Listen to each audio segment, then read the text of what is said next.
go off too far from everybody. Basically just talking about that. The brother Uriah and his rib, they had the school was basically at their house for a while. The school was basically at their house. I don't think it's online. Is it refreshing? Yes. I don't think it's online. It says live. It says I'm coming. Oh, there it is. Hold on, let me see. Let me go on my YouTube.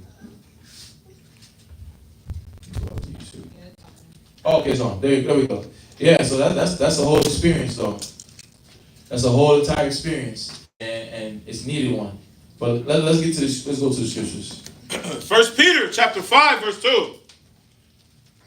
Go ahead. Feed the flock of God. But that's taught. That's taught by learning how to invite somebody in, so that when the experience comes, you're able to what? Be exercised. The minister is able to help guide you through doing these things and being charitable. Because the way we were charitable in the world was when you didn't feel like doing it, you didn't do it. God. When you didn't feel like giving yourself, you didn't give yourself. When you felt like, I'm tired, but I'm going to be here, I'm going to be tired to be here. Right? You at the bowling alley with your kids in your rib, you just like, you got the bowling shoes, you got the, just for you to get by at the time, you got to drink something. To be a family man, you have to drink something just to get by all the time. That wasn't a brotherly love towards your family. But these are things that we got to learn, right? These are things that we got to be taught. But it says, feed the flock of God, right? Which is among you, taking the oversight thereof. Right, and you got to take the oversight, and that's something that got to be learned eventually. But what's the point, read? Not by constraint. Not by constraint, because if you don't get taught what brotherhood is, you're gonna be doing things by constraint, thinking that you're being brotherly. But every time you told something to, as far as being a brother and being helpful, or being a sister and being helpful, there's a complaint. I don't like this. I don't want to do that. Why we gotta do it this way? Why is that? That's that constraint. Because then you're like, that's basically ways to what? Push people away. That's your way of pushing somebody away from you having to be a brother, exercise brotherly love, because you don't know the extent of what brotherly love is. It says not by constraint, but what? But willingly. But a brother, a servant, is going to do things what? Willingly. Willingly. Read. Not for filthy lucre. Not because you get something back. Not because something's coming back in your pocket. But what? But of a ready mind. Because you see the dire need for it in our nation. You see the dire need for it in Israel. You see how we're struggling without leaders, right? And you see that the leaders that are causing our people to err right now, they're finally saying what? Damn, I was tripping making that music. I'm tired of making this music. Right? They're having a moment of clairvoyance, but then they go what? They go right back to it. Right. Because they don't know what to go to, but we know what to go to. Yeah. The word, the counselors, the brothers and sisters around us that's going to help us. You see that? Go to John 13, I said 5? 13:5. John 13:5. John 13, verse 5. John 13, verse 5. Go ahead. John chapter 13, verse 5. After that, he poureth water into a basin. So this is Christ. They ate food, right? So he goes, get a basin, right? And do what? And began to wash the disciples' feet. So then he begins to wash his disciples' feet. This is an act of humility. You remember earlier we said he humbled himself and made himself a servant? This is him doing it right there. But he's going to expound why he did what he did. Mind you, he put it in the Bible for a reason. He walked as a man. So it said he felt every temptation that we felt. He had to adapt in this moment and do something humbling to teach a lesson. He had to do something humbling so that he can show the brothers, the sisters, what they got to do with each other. What we supposed to be doing with each other now. This is an act of humility. He put this in there for a reason. He put himself out there. You know people say that, man? It was a lot for me to even put myself out there. Christ put himself out there for you, for me, for everybody in this classroom, so that we can read this thousands of years later and say, okay, what is brotherhood? Let's read. And to wipe them with the towel wherewith he was girded. Right. Took the towel that he had. Obviously, he got clothes on. But he took the towel that he had and did what? Washed their, first of all, he washed their feet. Then he dried it up for them. What was the lesson in that? Jump to verse 14. Verse 14. If I, then, your Lord and Master, have washed your feet. He's the Lord, he's the Master, he's the King. But he put himself in the form of a servant. And then go by his title and be like, oh, I'm a man of reputation. I don't have to wash your feet. I don't have to be nowhere near your crusty toes. Right? I don't have to be near that. Why would I touch your feet? You a man. Why would I touch your feet? You the woman. You the one supposed to wash my feet. That's how people think, right? No, we're supposed to be a servant one to another. We're supposed to be a servant one to another. That's what he's showing. But he's going to go on and explain. Read. Ye also ought to wash one another's feet. Why? You're supposed to abase yourself for your brother. You're supposed to put yourself low for your brother. Right? You're supposed to bow down for your brother. You're supposed to adapt. It literally said you're supposed to adapt. So it says, and I'm going back to the definition. It says, adaptive behavior is a different concept than intelligence. So now we're dealing with the internal man. That's what it's showing us. We're dealing with the internal man. Adaptive behaviors are learned behaviors. Attributes. The Bible calls it attributes, spiritual attributes. It says that reflect on an individual's social and practical competence based on what you understand of the scriptures. And then it says to meet the demands of everyday life. So Christ was showing them that you got to always be ready to humble yourself for your people. And humbling yourself is you're going to have to do something different. You're going to have to learn how to do something new in a new way. The same thing in a new way to be able to meet the demands of what the people need. He said to meet the demands of their environments. Each person must learn a new set of skills. As environments change, people, because the environment's going to change. Everybody's not the same spirit that come in here. So you might have to deal with this brother differently than you deal with everybody else. Right? Everybody's different. So you got to be able to use the tools, the wisdom, because the wisdom's manifold. You can use it in different things. And it can be flipped into different things. And you can morph that environment. You can morph the construction environment, the structure, the rules of the construction environment, and make it according to the rules of how the Bible set up. The landscaping. You can set up the rules and regulations for the associates of landscaping according to what? The rules of the Bible. Why? The wisdom is manifold. It can be used in any environment. It can be flipped. It can be flipped. Right? And we got to see that well. We got to be able to learn these new things to help each other. But that's what he's trying to show them. You got to always be in that ready mind, that willing mind to do something, to be able to spark a change in a brother. To be used for that change. Read. Come. For I have given you an example that ye should do as I have done. And that's what you said earlier. He gave us that example, Uriah. He gave us that example so that we can do the same exact thing. He gave us basically gave us an instruction manual on how to be a brother. Look at my life. Read Matthew, Mark, Luke, John. Then look at the book of Acts. Look at the whole Gospels. Right?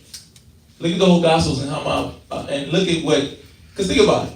Everything that he taught in Matthew, Mark, Luke, and John for the apostles to do is exactly what they did in Galatians, in Thessalonians, in the book of Acts, in the book of Peter. That's everything they did. They did everything that he told them to do. So that shows us that his method on brotherhood and nation building works. And it works even in this time. It works because the wisdom it transfers generations. You see that? So he said, I gave you that example that you should follow. Read verse 16. Verse 16. Verily, verily, I say say unto you, the servant is not greater than his Lord. Right, we're not greater than the Most High. We're not greater than the Father. And so what we have to realize about brotherhood is this. Read Hebrews 3:1. Hebrews chapter 3, verse 1. This is what we have to realize about brotherhood. That when Christ called us, this is what he called us into. Read. Hebrews chapter 3, verse 1. Wherefore, holy brethren, right, partakers of the heavenly calling. So we've all been called to the knowledge. We've all been called to the truth. Read. Consider the apostle and high priest of our profession. Of our what? Of our profession. Brotherhood is a what? Profession. Sisterhood is a what? Profession. Charity is a what? Profession. Being kind is what? Profession. Feeding your brother, taking the stranger in, that's a what? Profession. These are professions. Of who? Of Yahushua. Yeah. Yeah, so Christ. Yahushua, Christ, right? But this is a profession. So it's not a hobby. It's not something that you play with and you be like, oh, I'll get to it. I'll get to learning what it is to be that, a brother. I'll get to learn what it is to be a sister. Next year, when I feel better, I'll lodge somebody. If the brothers ask me to invite this person, let this person stay over. We got a brother coming in town from out of town. He needs a spot to stay for a couple of days. I'll try that next season. Right? I'll try that next time. Right? We got to see that the Most High is showing us what? We got to learn some things. You had your hand up, so Mikhail. It was, I had seen the phone. Oh, okay. Right. So we got to see that the Most High is showing us what? This is a profession. This is something to be taken serious. So this is a job that he gave us that we have to complete it in a certain fashion. Right? So let's go to the next point.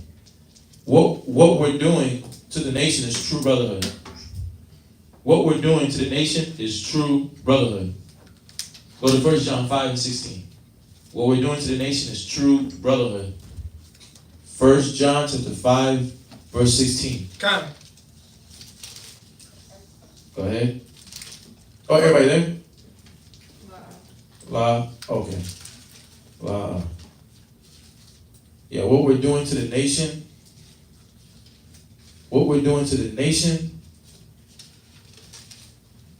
Excuse me. Okay. What we're doing to the nation is true brotherhood. Is that the second point? Yeah. Oh. What we're doing to the nation is true brotherhood. 1 John 5:16. Go ahead. 1 John chapter 5, verse 16. If any man see his brother. See his who? See his brother. So if a brother does what? Sin a sin. See his brother sin a what? Sin a sin. Which is not unto death. So what am I as a brother that sees you, right? You're in a fault. And you didn't sin a sin that's unto death. So you're struggling. And you're going through things. And you're trying to figure it out. And you're struggling in the truth. And you don't fully realize the things that you need to do for you to grow. Me as a brother, a sister as a sister, a brother to a sister, what are they supposed to do? He shall ask. He shall what? He shall ask. So my job is to go ask you. My job is to go ask you, yeah, you all right? Hey, how's everything at home? Oh, how's the ribs and the kid? Right? Oh, how you been? How'd you take that conversation the other day? Oh, how'd you like that class? Oh, what you got from the class? Oh, really? It was like, oh, okay, makes you feel that way? Oh, why you felt that way? This is him asking. Because the brother, the sister, the elder sister, they're asking why? Because they see something's wrong. They see something's up with you. They see that something's hindering you from seeing what you got to see as far as what's the standard of a brother. What's the true brotherhood? So they have to ask, read. And he shall give him life. And he shall what? He shall give him life. Because he's supposed to now produce and distribute, he's supposed to distribute life unto who? No. He should give him life. From them that sin not unto death. Because he's supposed to give you that life, that brotherly love, that talking. This is talking about teaching. He's supposed to be there to teach you. He's supposed to be there to help correct you. He's supposed to be there to help show you that the things that you think, the way you're thinking about things, the way you're trying to go about doing things, is not according to the book. The way you sacrifice, the way you bring your altar, your sacrifice to the altar is like Cain. He's supposed to be there to show you that. Like, oh, the Most High didn't ask for that. I wouldn't bring that to the altar. You don't want to get checked. Come on, let's go back. Listen, this is what you want. You want the you can bring the turtle dove, but bring the breast one. Don't give them the one with the blemish, right? Because what do people always want to do? They want to give you the thing that they least desire, right? They don't want to give you the best chicken, right? Right? They don't want to give you the thickest plate. Like, you know what? I'm gonna give myself that plate. Put that right there to the side. That's the big. I got two big. Yeah, two. We only giving 2 chickens out. Okay, so those are the thickest chickens right now. Okay, they only giving a portion size of rice. Shoot, that's the most rice I've seen on the plate right now. Unless I don't see it. Let me see. Right? They looking. People don't always want to give the best because they want to hold on to it for themselves. But that's what Yahweh is showing us. But that's what the Most High was even showing us in those sacrifices with the lambs. He wanted to give up. He wanted the best because he wanted to show you how to give your best. Selflessly. Read. There is a sin unto death. I do not say that he shall pray for it. Right. Because why? Obviously we pray. We're gonna pray. Ask the Most High for forgiveness. But it's like, okay, this thing is not so. It's like he ain't doing some sodomy, and the Most High damn about to just stone him right there and there. Right. This is something that he needs a conversation because he's like you've been a little too aggressive or too soft with your rib. Been a little too playful with her. Right? You gotta kind of balance it out so you can know about discipline and order. Right? Learn knowing how to be a grave sister. Serious. Right? So what are we seeing? The Most High showing us brotherly love is one of the factors of it is somebody asking you what you got going on. And you being able to invite the brotherhood in and be transparent enough to talk. Being faithful enough to believe in the scriptures and talk and know that you're going to get that healing. Because he said, and he shall give him life for them that sin not unto death. So he's going to give you life. He's going to revive your spirit. That weight that you was feeling on your conscience, the weight you was feeling on your spirit, that you was feeling downtrodden, you was feeling defeated, you was feeling like you couldn't get through it, that brother, that elder sister's there to do what? Revive you. Through what? Through the word of the Most High. So go to Jeremiah 7:25. This is an aspect of brotherhood that we don't tend to think about. You said it in the very beginning of class. It was like, what? Why are they going so deep into my life? They got a whole plan. This is strange. Right? You was receiving it, but in the mind, you're like, whoa, what the heck? Yes. But it's like, people don't think about it. This is the aspect of brotherhood that nobody thinks about. The fact that the Most High puts a minister there to teach you. Read. Jeremiah chapter 7, verse 25. Since the day that your fathers came forth out of the land of Egypt unto this day, I have even sent unto you. I have what? I have even sent unto you all my servants. All my what? All my servants. Read. The prophets. Which gonna do what? Daily rises up. So daily rising up. Read. Early and sending them. And so, what is that saying? We ain't doing nothing new. This is nothing new. This is not a new aspect of brotherhood. It's just something that we didn't know. That a person was going to come to you, talk to you, ask you how you doing, make sure everything's okay, right? Make sure that the Spirit of the Lord is going on in this house, right? What do they used to do? House visits? Yeah. What the Jehovah's Witnesses do? A 7-day Adventist, they knock on your door and they come give you class. Now, we ain't doing Jehovah's Witness stuff, but that act in itself is charitable. It's caring. It's caring. And they sit there for hours too. I remember as a kid. Now I just remembering these things. As a kid, I sat there and they'd come to your house and they'll actually literally do a whole lesson with you. Then they'll go to the next house, do a whole lesson. Then go to the next house, do a whole lesson. And they be getting litty. And what I mean by that is they'll passionately sit there for those 2-3 hours. And you a little kid, I'm over there, oh, you know, you got an addiction, video games. You like, they sit in your auntie's house, I'm at my auntie's house. I remember, man, I was like, damn, I should have came over this weekend. I'm like, this is me as a little kid. I'm like, man, I should never came over this weekend. Now I'm over here sitting for 2-3 hours. Now I'm studying for 2-3 hours, man. As a little kid. But that act, that gesture, though, it was kindness. It was kindness, but that's what the Lord did. He sent them up, rising early, to deal with his people. Wherever they at. They're going to meet them wherever they're at. Where 2 or 3 gathered, there am I. Wherever the people at, whether it's in the temple or whether it's outside, they walk into them. Marie? Oh, no. Go to Isaiah 61:1. But we see that he's sending his servants, the prophets. Somebody's there to teach you. That's the point of that scripture. Somebody's there to teach you. That's nothing, and it's nothing new because he's been doing it since Egypt. He sent Moses to Egypt, right? He sent the people, he sent Jacob them to Egypt, deal with Joseph, right? So we always had this form of somebody just teaching us the brotherly love. Read that. Isaiah chapter 61, verse 1. The Spirit of the Lord, God is upon me, because the Lord hath anointed me to preach good tidings. And that's what he did with his ministers. And that's what he's still doing. He put his Spirit on them to preach good what? Good tidings. And what's unto the meek. Unto the meek. He sent the ministers. He put his Spirit on them to teach you. But what are they teaching? What things are they noticing that they have to talk about to make sure that the people understand that they need help with these things? And in them doing that, that's them showing the brotherly love. Read. He has sent me to bind up the brokenhearted. He came to heal all those wounds. All the things that you're afraid to talk about, that you probably ain't divulged to your husband.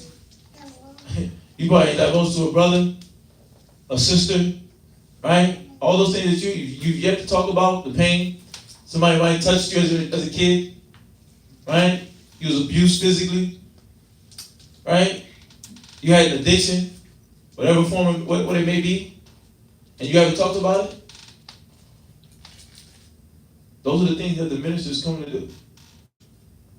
This is why they're talking to you. This is why they're dealing with you, because they're trying to help you eradicate the bad habits that you picked up from those spirits. They're trying to heal that to where you no longer live in the sorrow of those experiences, but also eradicate the bad habits you picked up from those spirits. You see that? It's there to help. The minister's there to help. Read. To proclaim liberty. To what? To proclaim liberty. To show you the freedom. To who? To the captives. And we're all captives. We was all captives to the world. We was all entrapped by the world. The world had everybody in a cage where you had literally no hope. The hope that we have now, it came from what? The scriptures. Because the Most High does this every time when everybody's gotten it this way. You at your lowest point in life. Right? And lowest point in life don't have to do nothing with finances. Don't have nothing to do with finances. You at the worst stage of your life. And the worst stage of your life ain't just you thinking and being able to identify you at the worst stage. Because some people don't even know the things they were doing was wrong. Because, well, I was just in college. I was just partying. I was just working. So I wasn't doing nothing necessarily that would provoke me to be thinking I need help. Right? I mean, that's how some people think about it. But no, he caught you at your worst stage because the things you was doing was going to lead you right to your death. You was 2 clicks away from death. 2 clicks away from what? Murdering somebody. 2 clicks away from what? Getting caught up with the murder case. 2 clicks away from what? Being a whoremonger. Right? 2 clicks away from being in that whoremonger spirit, you're dealing with somebody else's girl, right? Or you're dealing with somebody, you jump around somebody's man, and somebody walk in that house, they walk in the house with a pistol. 2 clicks away from it. 2 clicks away. But the Spirit of the Lord did what? He anointed somebody, a minister, a brother, an Israelite from one of these tribes, to do what? Tell you what you was doing wrong. Read. And the opening of the prison. And now he's opening up the prison that you were in your mind. The prison that you was in your mind. The short vision, the small vision that we had, the Most High is opening up our vision. Because as your vision opening up more, your hope can be developed. But this is learned through you inviting the brotherhood in. This is learned through Yahushua, right? The author of our profession, right? He called us into a profession. So we're supposed to be looking at Yahushua. But these things that we're reading is what Yahushua was doing, which is what he was teaching, which is what he's telling us to do now about what brotherhood, with being a brother and learning how to be a brother. You see that? So jump and finish that. DeAndre, my bad. Ezekiel 44 and 23 for the next one. To them that are bound. To what? To them that are bound. Yeah, the opening of the prison to them that are bound. Bound to what? Those demons that you think you will never overcome. Yeah. Anger, pride, ego, lust, sloth, right? Like you just think nothing can go right. You think nothing's ever working in your favor. The Most High never gonna bless me. Like the Most High don't mess with me. All those things, the minister's there to what? Clear all that up for you. He's there to be a brother there for you. And we got to start seeing that the Most High is going to do it by them doing what? Read Ezekiel. Ezekiel 44 and 23. Ezekiel chapter 44, verse 23. Mm-hmm. And they shall teach my people the difference between the holy and profane. The what? The holy and profane. So they're going to do what? Teach my people the difference between the holy and profane. Right, so the people are being taught the difference between the holy and the profane. What's righteous and what's unrighteous. Read. And cause them to discern between the unclean. So the teaching, the part of brotherly love that's being given is the minister's teaching you. And when they're teaching you how to discern, how to be able to tell the difference between good, between the unclean, read, and the clean. And the clean. The things that are righteous and unrighteous. Right? How not to let your mind go off and how to keep your mind stable. How to exercise faith and how to be patient. Right? And these are the things that the minister is teaching. Go to 2 Timothy 2 and 25. 2 Timothy 2 and 25. And then somebody else get Job 33 and 23. 2 Timothy chapter 2 verse 25. But you see in that point, and I mean that scripture, it's saying that they're going to teach. There's always going to be a teaching going on. And Jeremiah was showing us that Jeremiah 7:25 was showing us that it was happening since the time of Egypt. Since the Most High brought us out of Egypt, he's been doing that with the prophets. So it's something that's essential. It's an essential part of brotherhood. Go ahead. 2 Timothy chapter 2 verse 25. And as they're teaching, what spirit are they teaching in? In meekness. They're doing it in what? In meekness. But in that meekness, they still doing what? Instructing those that oppose themselves. Because why? If Yahweh peradventure will give them repentance. Because that's what their intention is in telling you about the things that you're dealing with. Right? If you're disgruntled with your husband and the instructor, the teacher's telling you about being disgruntled, you fight every decision that he's making. You fight every point that he's trying to tell you. You fight every aspect of what he's telling you about faith and being patient and trusting in the Father. Then he's there to show you what? He's put there to instruct you in meekness. Because then you can go down that pride. You go down this prideful road, and then you end up what? Like Jezebel. But then you got that what? That brother that's trying to show you how to go down that, to not go down that road like who? Like Nabal. Right? Because when Nabal led himself to death, Jezebel led himself to death. Because why? There was no spirit of just what? Trying to hear. Now we know Jezebel was a what? Nation. But she was around Israel. She was learning the word. So she gonna get that one. But she will obviously want to listen to any of the righteous men that was coming forth. Elijah, Elisha. She won't listen to none of that. She just what? was urging her husband to do wickedness. So we got to see that the Most High is showing us that what? He's instructing us in the spirit of meekness, instructing us to help those that oppose themselves. Read. If Yahweh peradventure will give them repentance to the acknowledging of the truth. But that's the brotherhood too. They're teaching you, but they're doing it with patience and meekness, long-suffering and forbearance, in hopes that the Most High enlightens you with the message that's being delivered, to spark a zeal in you, in hopes that you acknowledge the truth. Read. Okay. Verse 26. And that they may recover. They may what? They may recover. That's the hope. It's not to attack. It's not to poke. It's not to pick at. It's not to demean. It's literally brotherly love. The teacher teaching and the teacher coming to you, having a personal conversation, talking to you, and counseling, trying to counsel you. That's literally to help in hopes that the Most High recovers your right mind, your sound mind, your faithful mind, and for that to be developed and established, so that you don't get lost with the what? The rest of the world, right? We don't get caught up with being one of those 2/3. That's the hope. That they may recover themselves out of the what? Out of the snare of the devil. Out of the snare of the devil. Read. Who are taken captive by him at his will. Why? Because we don't fight against that spirit, but we don't know how to fight against that spirit unless we get taught. We're not going to know how to fight it if we don't get taught. But go to Job 33 and 23. Job 33 and 23. Job 33 and 23. And somebody else get Ecclesiastes 37 and 12. Somebody else get Ecclesiastes 37 and 12. And then, well, let's go to Job 33 23. Job chapter 33, verse 23. If there be a messenger with him, an interpreter, one among 1,000. One among the who? One among 1,000. Right. To show unto man his uprightness. To show man what? His uprightness. So that's what the message is there for.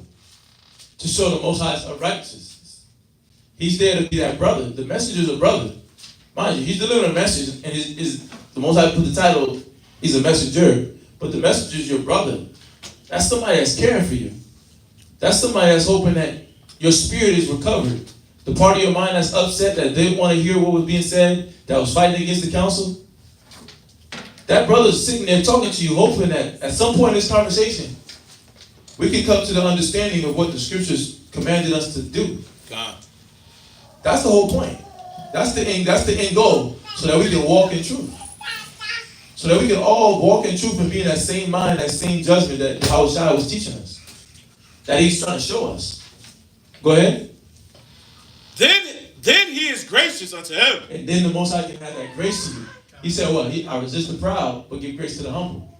But if you don't realize where you're being proud, the teacher's there to come in and show you how to be humble. He's here to show you that where in this aspect, that's where that pride, he was letting that pride coming out. That's where you was exercising that doubt. That's where you let anger take control of you. See, this is the part where you got to catch yourself. You got to start paying attention to when that spirit starts to hit you. You got to counsel about it earlier. Because that's the teacher talking to you to show you how to what? Get rid of the spirit. Get rid of those spirits so that you can be protected by the spirit. You see that? God. So let's go to Ecclesiastes 37:12. Go ahead. Ecclesiastes chapter 37, verse 12. But be continually with a godly man. Be what? Be continually. Be continually, read. With a godly man. So, but that's the key. Realizing that what? The Most High always had it figured out. He already had the plan laid out on how he's going to preserve our spirit and how he's going to instruct us.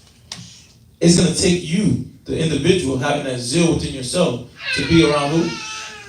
With a godly man. Be around that godly man, that godly sister, that elder sister, to show you what?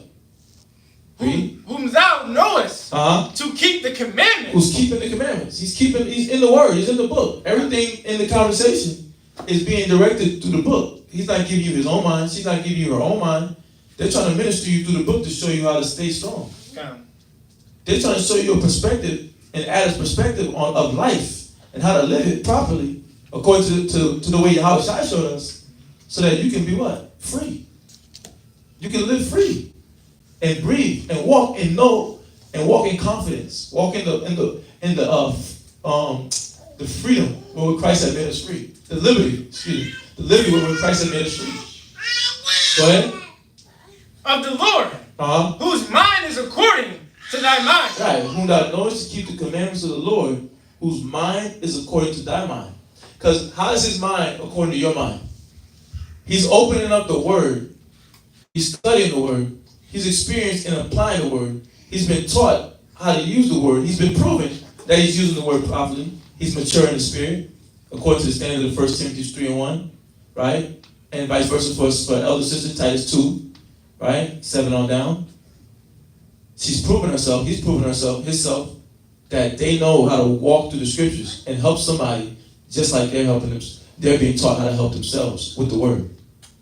So their sorrow is not going to be like the world. Like, girl, you got it. You good. Bro, you good, man. I dropped that. I'll squat. Bro, you ain't got to talk to him no more. Delete his number. Everybody in the world teach you how to just give up and let go of things. In the sense of what? Just running away from the problem. The world teach you how to run away from problems. But a brother in the truth is not going to teach you how to run away from a problem. He's going to teach you how to solve the problem. How to face the problem head forward, but solve the problem properly. That's what brotherhood is. That's what the teaching is there for. To teach you how to do it properly. And to be humble enough. The Most High is putting you in a position to be humble, to ask. And the asking is doing what? The asking is making you think, it's making you do what? Not be high-minded toward your perspective. Not be high-minded that the way you're trying to go about it is the proper way. Not thinking that the way you're perceiving the situation, that's exactly the way it is, and that's the proper way to perceive it. That's how I should feel about this. That's how I should feel about raising my kid this way. Right? My husband telling me this thing, he showed me a scripture, but I didn't even process the scripture because I was so inflamed with anger. I was so inflamed with the fact that he's telling me how to do it a certain way. The brother's telling me, listen, this is the dress code, but I like to wear diamonds and red rubies on my Timbs, right, on my boots. I like to wear sweatpants, but we gotta wear cargo pants. The Most High saying, can you humble yourself down to those moments? Because that's walking in the same spirit that Yahweh Shai was doing. He humbled himself to bow himself down to wash the other brother's feet. But that was the love. That was the consideration, and that was the care for the people. But that was an aspect of him what? Adapting. Adapting to what the Most High was telling him he had to do when he came on earth. Right? Adapting to what he was being taught and had to do. But let's go on to the last one. It's gonna be the last. Your last two scriptures. It's a bunch, but go to Proverbs 17:17. So the last one is a brother is born for adversity. A brother is born for adversity. It's Proverbs 17:17. A brother is born for adversity. Go ahead, read that. Sorry, I was writing down. Oh, who got it? Proverbs chapter 17, verse 17. A friend loveth at all times. A what? A friend loveth at all times. Right. And a brother is born for adversity. Right, a friend loveth at all times. They're there for you, they care for you. Right? But there's this transition. There's this separation the Most High made between a friend and a brother. Because we're gonna go to it in Ecclesiastes 6 about this friend, but this extension of a brother who's born for adversity. When you think about adversity, I got the definition, y'all gotta write it down. I'm gonna say it. It says adversity includes trouble, opposition, pressure, chastening, illness, anguish, testing, or tribulation. It is greater or may seem greater than our ability to resolve. So whatever you feel like you can't handle, your brother's there for that moment to show you that you can handle it. Because they've gone through the experience. And they're there to show you how to go through the experience. How to deal with that illness, how to deal with that trouble, how to deal with that pressure, how to deal with that check from the Most High, right? How to deal with that trial you got from the Most High. Their brother's there to teach you how to go through it. It says an event or a series of events which oppose success. So things that's trying to stop you from doing the right thing in the spirit of the Most High, your brother's there to help you. It says which oppose success or desire misfortune. It says state of unhappiness. Your brother's there for when those tough moments come. So go to that Ecclesiastes 6 and verse 14. 6 and Ecclesiastes 6 and 14. And we're gonna end it out with 6 and 14 through 17, and we're gonna end it out like that. Ecclesiastes chapter 6, verse 14. A faithful friend is a what? A faithful friend. A faithful friend. That's that brother that's born for adversity. Right? A faithful friend. Because if we read the same chapter, read it above, we talk about a friend that's there only for their occasion. But right here, it's talking about this faithful friend that's born for adversity. What are they? It's a strong defense. It's a what? Strong defense. It's a strong defense. That faithful friend is a strong defense. So they're a protection against death. They're a protection against you putting yourself in debt. They're a protection against you doing what? You're a new mom. You're a new dad. You trying to feed the baby the wrong type of food. You don't know what type of food. You call the brother that, yeah, I'm about to feed the baby. You ain't even know what's going to happen. Yeah, I'm about to feed the baby corn. What? Corn? How many months the baby? Yeah, she's about, what, 4 months? What the? I thought they say, you get a baby. You don't know. It's something that you don't know. But the brother's there to show you. Right? Vice versa for a sister. If you're a new parent, the sister's there to show you that. But then even on a discipline level, you're a new parent, the sister's there to show you how to discipline the kids properly. How to communicate to the kids properly. Where you don't be too aggressive, but then you don't be too soft. Right? But then you got that just balance. That's what that faithful friend is. They're a strong defense of you doing something out the spirit. Read. And he that hath found such in one hath found a treasure. That's something to be desired. It's a treasure. But notice, it says something, it says, he that had found such had found a treasure. So that means it's not easily seen. That also means it's not easily seen. If your mind not looking at the scriptures and how the Most High and Yahweh Shai showed us how to be a brother, then you're not going to be able to see that brother's a treasure. That sister's a treasure. That elder sister, the ability to have an elder sister and an elder brother to communicate with, counsel with things about, get the pressure off my chest.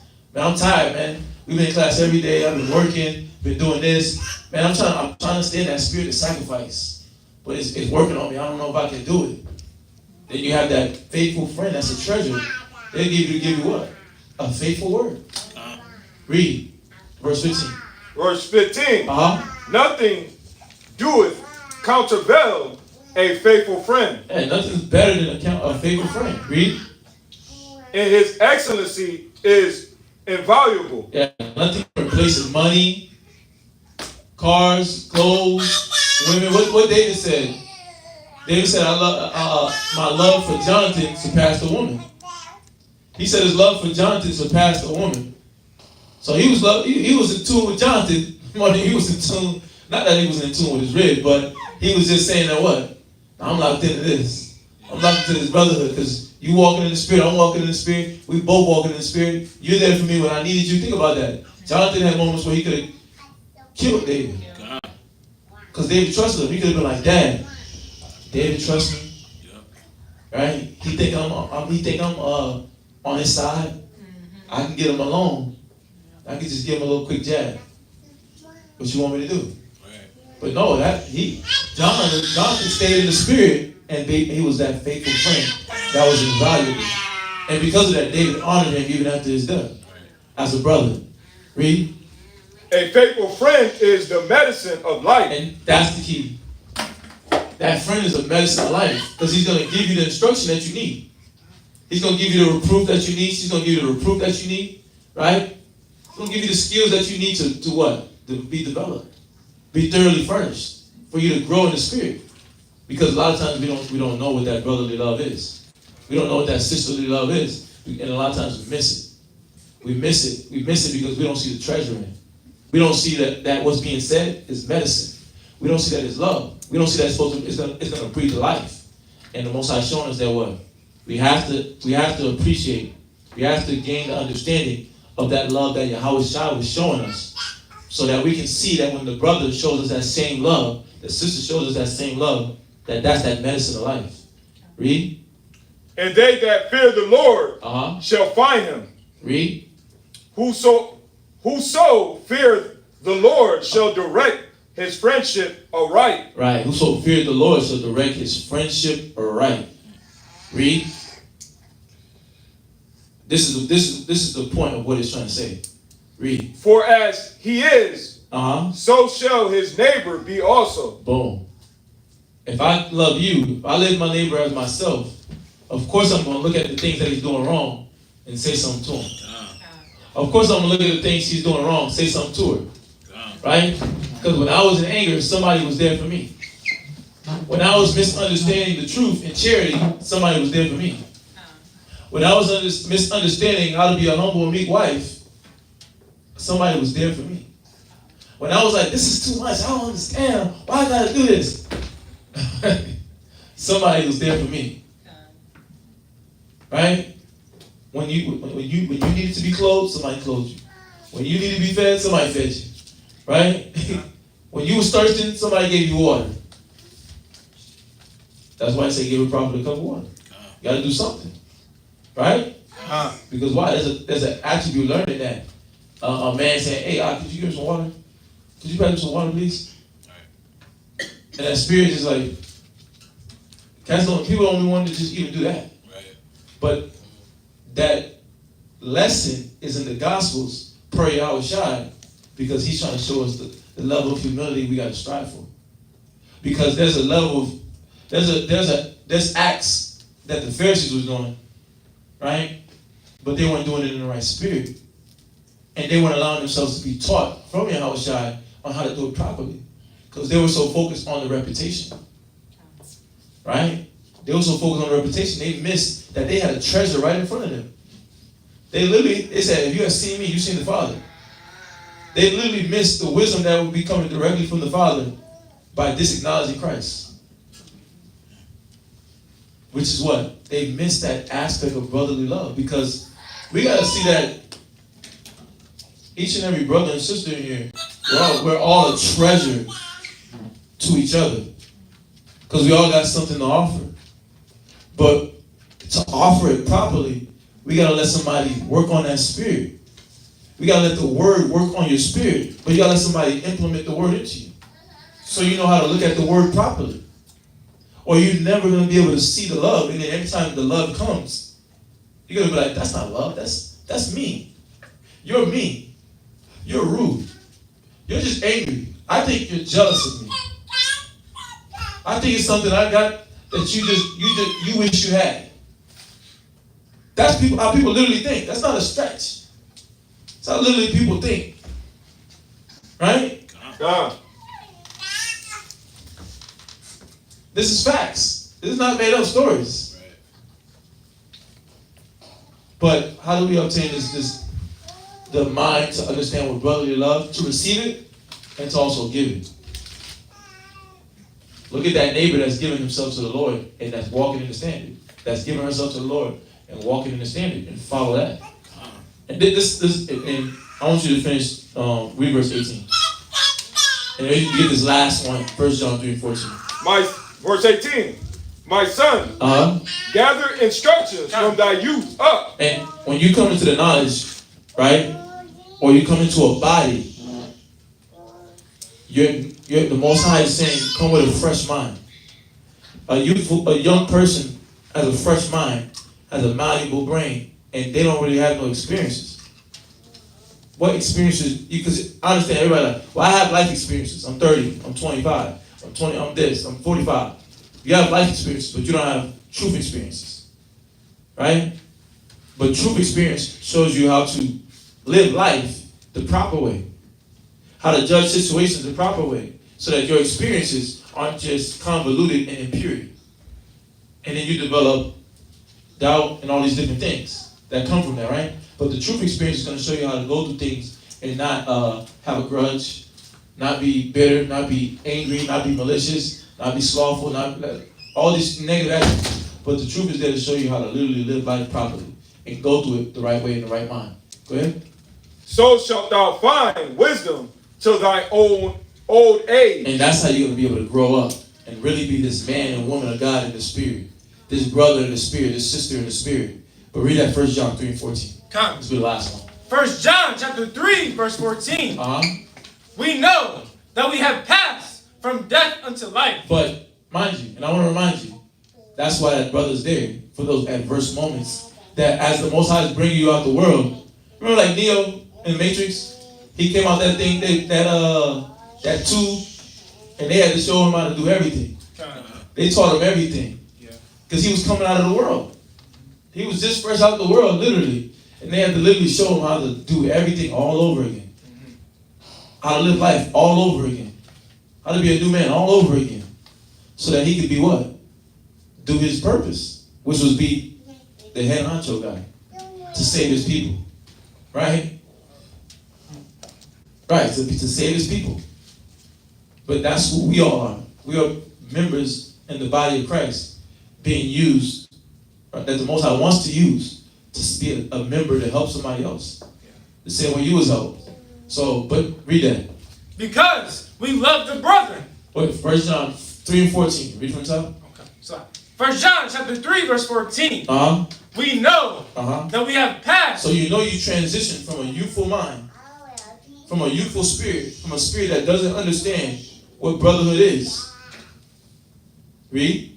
From death. From life to death. We know we've passed from death unto life. Read. Unto life, because ye love the brethren. Because we love the brethren.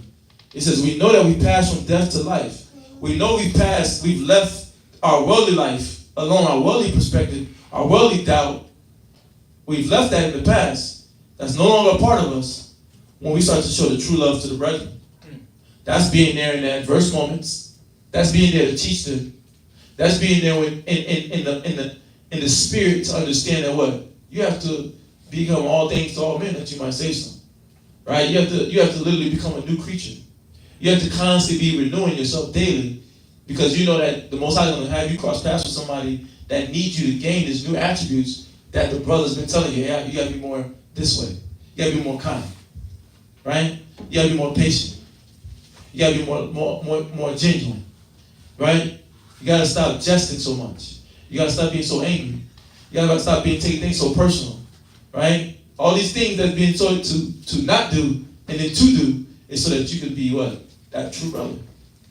That true brother, that genuine sister. Right? So that you can shine as lights. Right? So, but that's class. That's I know it's 10:21. But let me ask you this. Did y'all comprehend the class? No. Yeah? What y'all get? What did y'all learn from class today? What did y'all learn from class today? Go ahead, Deanna. What I learned from class is, spiritually how Christ dealt with the disciples, and using him as an example, how humble he was, how much more humble we can be around our brothers. And also just the brotherly love part, and honestly, showing one another what it is to actually be around and how brotherly love works, and it works through the scriptures, and that's really what I got from class. Yeah. Oh, good. So I got to come back. Yeah. We ain't doing this by ourselves. We need each other to build a nation. If we don't have each other, we ain't got nothing, because you can't do nothing by yourself. Right. One finger can't do nothing, but you ball a fist up, you can fight any battle out there. All right. Right? I like that. Good, Lord. I like that the class helps you identify when somebody is showing love. So you don't take offense to certain things. You know how to accept it. Like if a brother or sister is telling you something, I'm like, okay, she's showing me love because she's pointing it out. Yeah. She's giving me a ride because she's showing me love. Right. Things like that. Just those certain situations that identify what love really is. Right. So we don't think it's weird. That was the gist. Everything everybody said, that was the gist of it. Right? Oh, Ezra, you had something? Oh, okay, my bad. I thought I seen your hand. My bad. I thought she had something. Huh? Her hand was up in spirit. Oh, okay. Right. But that's class. That's class. With everybody, with that, we're gonna say shalom. Everybody online. Shalom.